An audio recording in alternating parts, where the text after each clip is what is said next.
यानी 12वीं वर्ग के लिए होगा। और इसमें हम लोग सब्जेक्ट कौन सा पढ़ेंगे, फिजिक्स पढ़ेंगे। ऑब्जेक्टिव इसमें क्वेश्चन शामिल किया गया है, जो कि वैसे question top selected super 30 question शामिल किए गए हैं, जो कि आप लोग के एग्जाम में बार बार क्या करते हैं, पूछते हैं। तो आइए शुरू करते हैं। पहला क्वेश्चन देखिए, फर्स्ट क्वेश्चन आप लोगों के सामने देखिए। क्वेश्चन में कह रहा है, ध्यान से सुनिएगा क्वेश्चन को। अनुचुंबकीय पदार्थ की प्रवृत्ति होती है, बताइए अनुचुंबकीय पदार्थ की प्रवृत्ति कैसी होती है।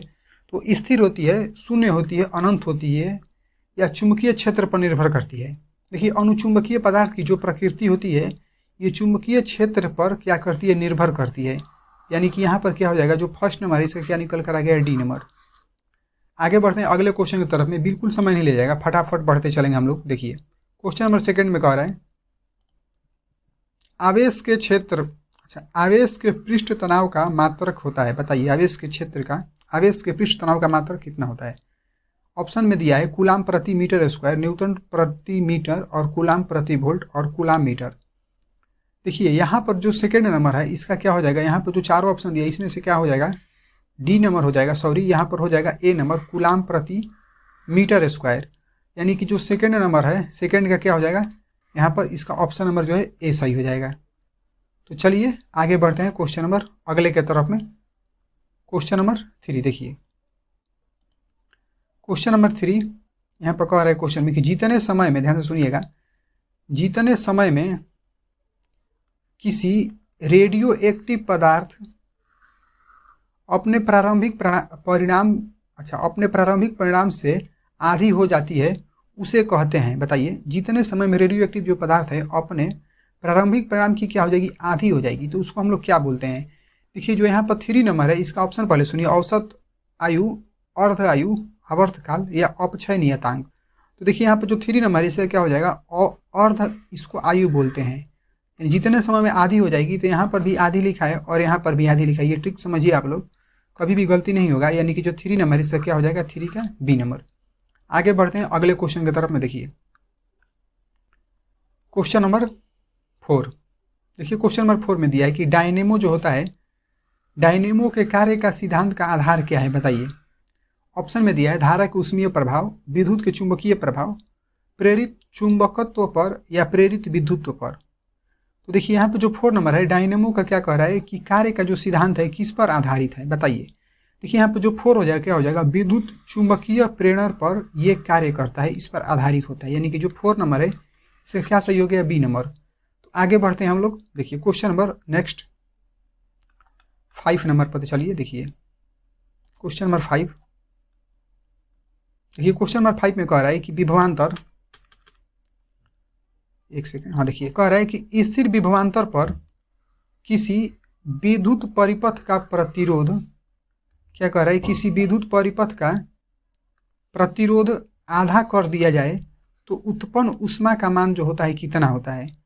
देखिए जब किसी स्थिर विद्युत पर विद्युत परिपथ के प्रतिरोध को जब आधा कर दिया जाएगा तो उससे जो उत्पन्न ऊष्मा होगा वो भी कितना हो जाएगा, वो भी हो जाएगा आधा ही हो जाएगा। यानी कि जो 5 नंबर इसका क्या निकल कर आ गया, ए नंबर। तो 5 का क्या सही हो गया, ए नंबर। आगे बढ़ते हैं। देखिए क्वेश्चन नंबर 6, देखिए क्वेश्चन नंबर 6 में कह रहा है कि पृथ्वी के चुंबकीय ध्रुव का नमन कोण का मन नहीं होता, यहाँ पर मान होगा चुंबकीय, पृथ्वी के चुंबकीय ध्रुव का नमन कोण का मान जो है कितना होता है। देखिए यहाँ पर दिया है 60 डिग्री, 45 डिग्री, 90 डिग्री, और यहाँ पर 180 डिग्री। तो देखिए यहाँ पर जो 6 नंबर है यहाँ पर हो जाएगा इसका सी नंबर। यानी कि पृथ्वी के चुंबकीय ध्रुव का नमन कोण का मान कितना होता है, 90 डिग्री होता है, 90 डिग्री होता है। यहाँ पर क्या निकल कर आ गया, सी नंबर।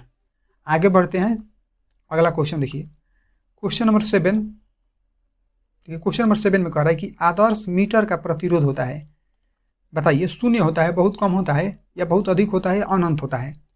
देखिए यहाँ पर जो 7 नंबर क्वेश्चन है यहाँ पर इसका हो जाएगा ए नंबर। यानी कि जो आदर्श ए मीटर होता है इसका प्रतिरोध कितना होता है, शून्य होता है। यहाँ पर 7 का क्या हो गया, ए नंबर।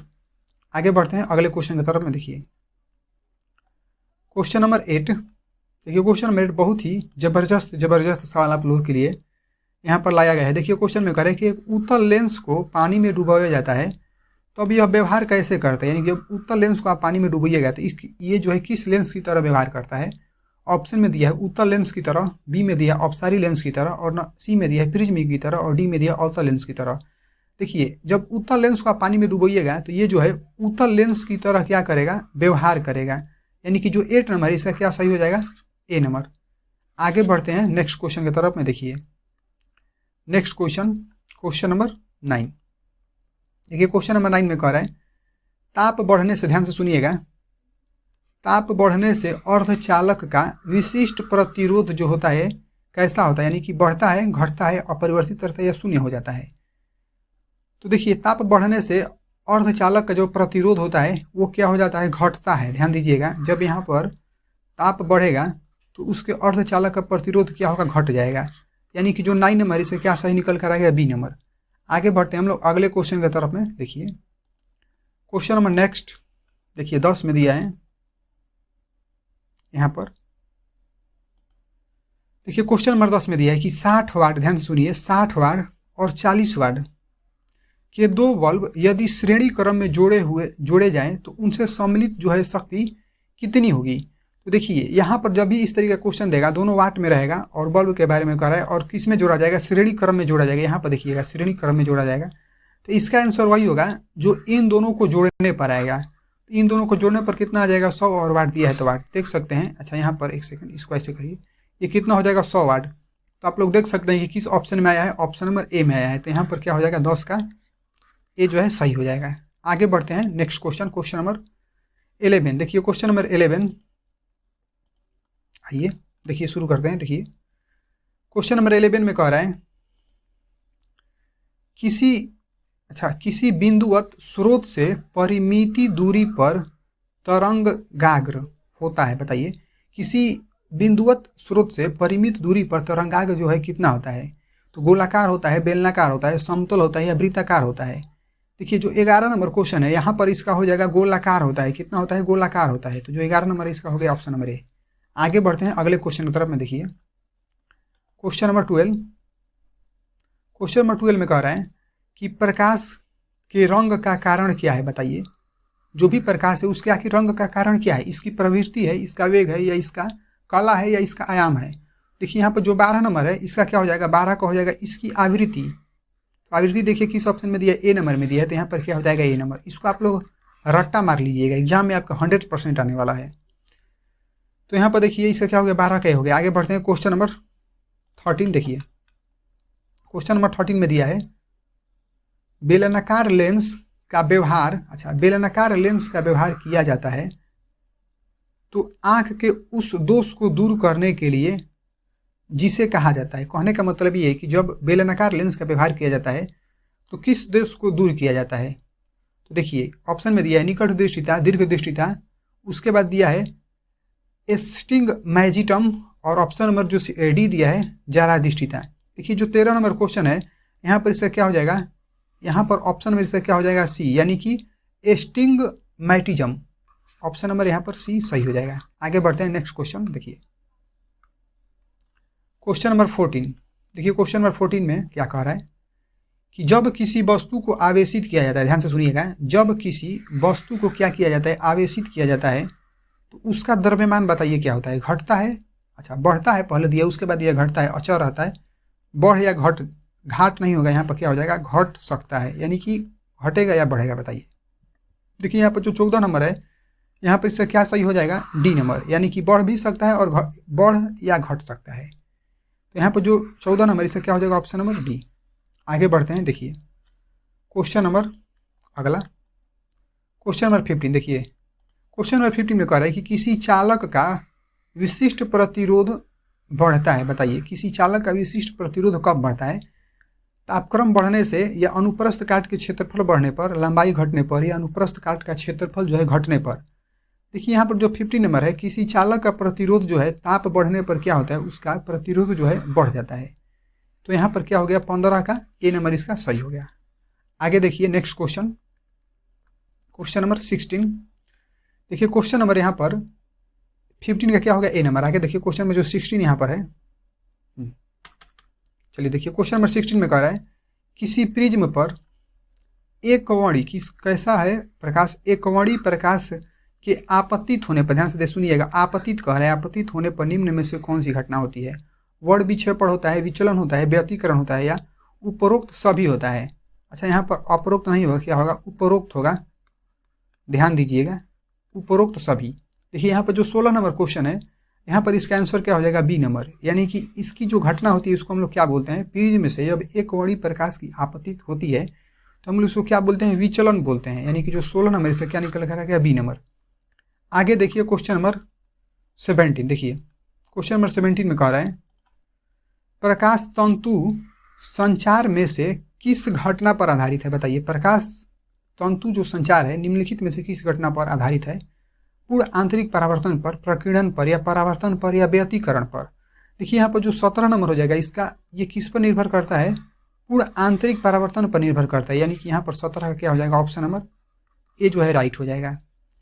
आगे देखिए क्वेश्चन नंबर नेक्स्ट में देखिए क्या हो रहा है।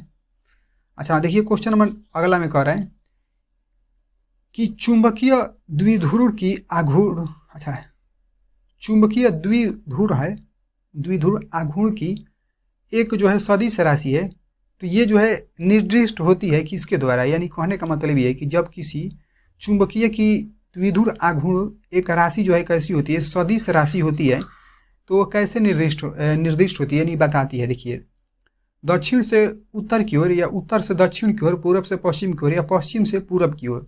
देखिए जो 18 नंबर क्वेश्चन इससे क्या हो जाएगा, दक्षिण से उत्तर की ओर, ये यहाँ पर क्या हो जाएगा, सही हो जाएगा। यानी 18 का ऑप्शन नंबर ए जो है राइट हो गया।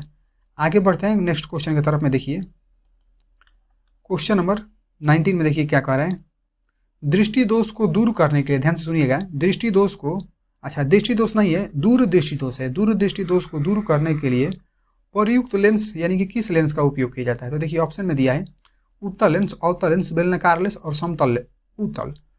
देखिए दूरदृष्टि को दूर करने के लिए जिस लेंस का प्रयोग किया जाता है उस लेंस को हम लोग क्या बोलते हैं, उत्तल लेंस बोलते हैं। यानी कि जो 19 नंबर इससे क्या निकल कर आ गया, ए नंबर। चलिए देखते हैं अगला क्वेश्चन। देखिए क्वेश्चन नंबर अगला में क्या कह रहा है, आ गया क्वेश्चन नंबर 20 में कह रहा है कि एक निकट दृष्टि दोष से ग्रसित जो है व्यक्ति होता है वो स्पष्ट देखने के लिए किस चीज़ का व्यवहार करता है, यानी कौन सा लेंस लगाता है। तो देखिए उत्तल लेंस लगाता है। यहाँ पर क्या होगा, उत्तल लेंस एक ही में लिख दिया है, अवतल लेंस और बेलनाकार लेंस और द्विअभ्यांतर लेंस।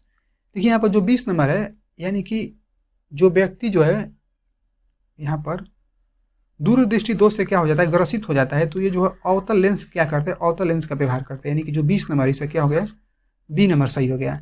आगे बढ़ते हैं क्वेश्चन नंबर 21।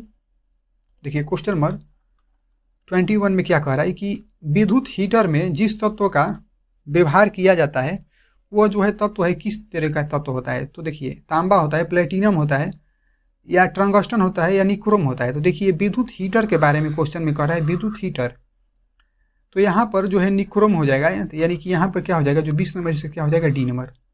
आगे देखिए क्वेश्चन नंबर अगला, क्वेश्चन नंबर 22। देखिए क्वेश्चन नंबर 22 में कह रहा है कि शोषित विद्युत ऊर्जा, ध्यान से सुनिएगा, शोषित विद्युत ऊर्जा कैसी होती है या उसके बीच में क्या संबंध होता है। देखिए ऑप्शन में दिया है कि विभवांतर के समानुपाती होती है, या कह रहा है कि विभवांतर के व्युत्क्रमानुपातु नहीं यहाँ पर होगा, व्युत्क्रमानुपाती होती है। और फिर कह रहा है कि विभवांतर के वर्ग के समानुपाती होती है। और जो ऑप्शन नंबर डी है इनमें से कह रहा है कोई भी नहीं। तो देखिए यहाँ पर विद्युत, अच्छा शोषित जो है विद्युत ऊर्जा होती है ना तो इसके बराबर होती है, ना इसके बराबर होती है, ना इसके बराबर होती है, यानी किसी के बराबर नहीं होती है। तो यहाँ पर जो 22 नंबर है यहाँ पर क्या निकल कर आ जाएगा, डी नंबर। ध्यान दीजिएगा 22 का यहाँ पर क्या हो गया, डी नंबर। आगे देखिए क्वेश्चन नंबर 23। देखिए क्वेश्चन नंबर 23 आ चुका है आप लोगों के सामने। कह रहा है देखिए कि व्हीट स्टोन ब्रिज, ध्यान से सुनिए, व्हीट स्टोन ब्रिज से क्या मापा जाता है, बताइए। उच्च प्रतिरोध, निम्न प्रतिरोध, उच्च तथा निम्न प्रतिरोध, या विभवांतर। देखिए जो 23 नंबर है यहाँ पर उच्च तथा निम्न प्रतिरोध दोनों मापा जाता है, इसलिए यहाँ पर कौन सा ऑप्शन सही हो जाएगा, ऑप्शन नंबर जो यहाँ पर सी सही हो जाएगा। 23 का क्या हो गया, सी। चलिए देखिए बढ़ते हैं अगले क्वेश्चन की तरफ में। क्वेश्चन नंबर 14, अच्छा 14 नहीं 24, सॉरी। देखिए 24 में क्या कह रहा है कि प्रतिघात का मात्रक है, बताइए प्रतिघात का मात्रक क्या होता है। देखिए ऑप्शन में दिया है ओम, फैराडे, एम्पियर और उसके बाद दिया है महो। तो यहाँ पर जो 24 नंबर है यहाँ पर क्या हो जाएगा, ओम जो है इसका सही आंसर हो जाएगा। ओम क्या होता है, इसका मात्रक होता है। 24 का क्या हो जाएगा, ए नंबर। प्रतिघात का मात्रक क्या होता है, ओम। आगे देखिए क्वेश्चन नंबर 24 के बाद हम लोग बढ़ते हैं क्वेश्चन नंबर 25 की तरफ में। देखिए क्वेश्चन नंबर 25 यहाँ पर आ चुका है। देखिए क्वेश्चन नंबर 25 बहुत ही शानदार क्वेश्चन है। क्वेश्चन में कह रहा है कि कांच से हवा में प्रवेश करते समय प्रकाश का, देखिए यहाँ पर कह रहा है क्रांतिक कोण सबसे कम होता है, यानी कि किस रंग में सबसे कम होता है। ऑप्शन में दिया है लाल रंग, हरे रंग, पीले रंग, बैगनी रंग। तो देखिए यहाँ पर जो 25 नंबर है, यहाँ पर जब कांच जो है हवा में प्रवेश करता है तो उसके क्रांतिक कोण जो होता है बैगनी रंग में क्या होता है, सबसे जो है कम होता है। तो यहाँ पर जो 25 नंबर है, यहाँ पर क्या निकल कर आ जाएगा, डी नंबर इसका सही हो जाएगा। देखिए अगला क्वेश्चन, क्वेश्चन नंबर 26। देखिए क्वेश्चन नंबर 26 में कह रहा है, आइए देखिए, प्रकाश के अनुप्रस्थ तरंग की प्रकृति की पुष्टि करता है। बताइए प्रकाश के अनुप्रस्थ तरंग की प्रकृति की जो है पुष्टि कौन करता है। तो व्यतिकरण करता है, परावर्तन करता है, ध्रुवण करता है या वर्ण विक्षेपण करता है। देखिए यहाँ पर प्रकाश के अनुप्रस्थ तरंग की जो प्रकृति का पुष्टि जो करता है वो क्या करता है, ध्रुवण करता है। यानी कि जो 26 नंबर है यहाँ पर इसका क्या सही हो जाएगा, सी नंबर।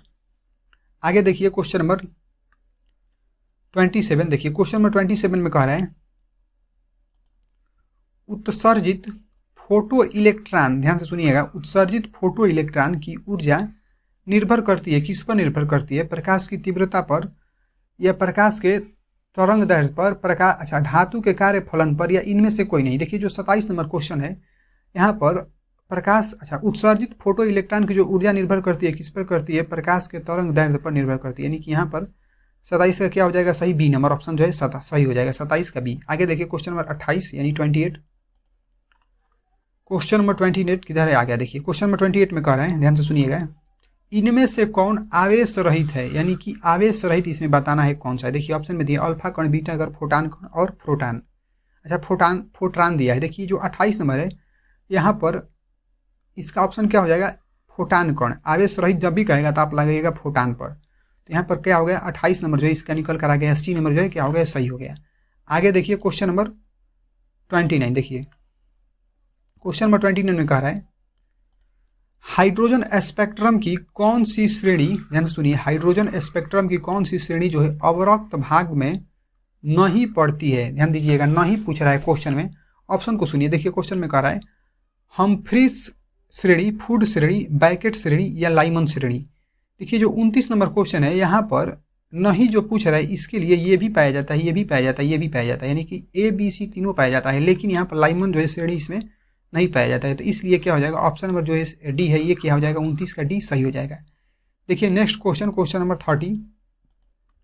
क्वेश्चन नंबर 30 में देखिए क्या दिया है, लास्ट क्वेश्चन आज का। देखिए क्वेश्चन नंबर 30 में दिया है यहाँ पर कि जितने समय में, ध्यान सुनिएगा, जितने समय में किसी रेडियो एक्टिव पदार्थ की राशि अपने प्रारंभिक परिणाम की क्या हो जाती है, आधी हो जाती है, उसे क्या कहते हैं। ऑप्शन में दिया है औसत आयु, अर्ध आयु, क्षय आयु और कह रहा है कि आवर्त आयु। देखिए यहाँ पर आधी कह रहा है, तो आधी मतलब होता है अर्ध, अर्ध को ही आधा बोला जाता है। तो आप लोग समझ गए होंगे यहाँ पर जो क्या हो गया, 30 का बी नंबर जो है सही हो गया।